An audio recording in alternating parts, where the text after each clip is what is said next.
एहसान थिया रब जा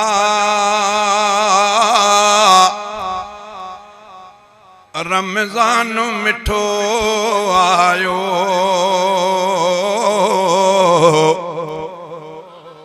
एहसान थिया रब जा रमज़ान मिठो आयो। अल्लाह जे तरफ़ा ही मेहमान मिठो आयो। अल्लाह जे तरफ़ा ही मेहमान मिठो आयो। उम्मत जे भलाई लए उम्मत दे हली आयो। उम्मत जे भलाई लए उम्मत दे हली आयो। उम्मत जो वधाइण ही मान मिठो आयो। उम्मत जो वधाइण ही मान मिठो आयो। एहसान थिया रब जा रमज़ान मिठो आयो। अल्लाह जे तरफ़ा ही मेहमान मिठो आयो। जन्नत जा समूरा दर अल्लाह छड्या खोरे। जन्नत जा समूरा दर अल्लाह का खोलाए। दोज़ख के कराए बंदे बाशान मिठो आयो। दोज़ख के कराए बंदे बाशान मिठो आयो। हिन माह भलारे जो आकदुर कंदो जेको। हिन माह भलारे जो आकदुर कंदो जेको।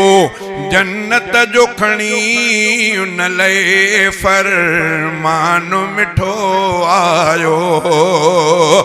एहसान थिया रब जा रमज़ान मिठो आयो।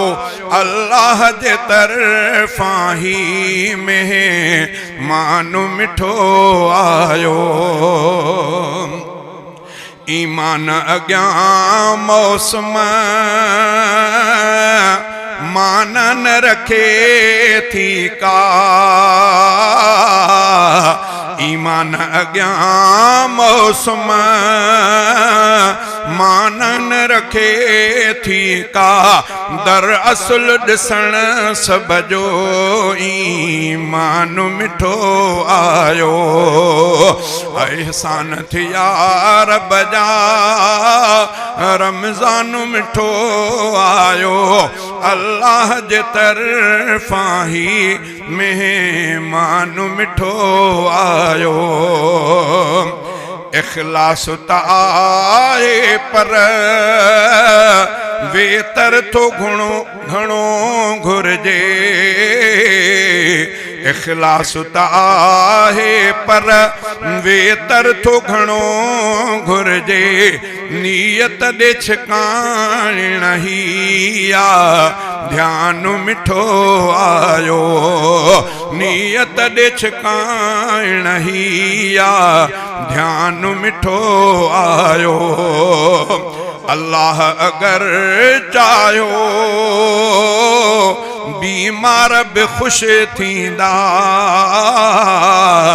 अल्लाह अगर चाहो बीमार बि खुश थींदा। बीमार जे दर्दन जो दरमान मिठो आयो। बीमार जे दर्दन जो दरमान मिठो आयो। सब रोज़ा रखण जी आ हम्मद महर नियत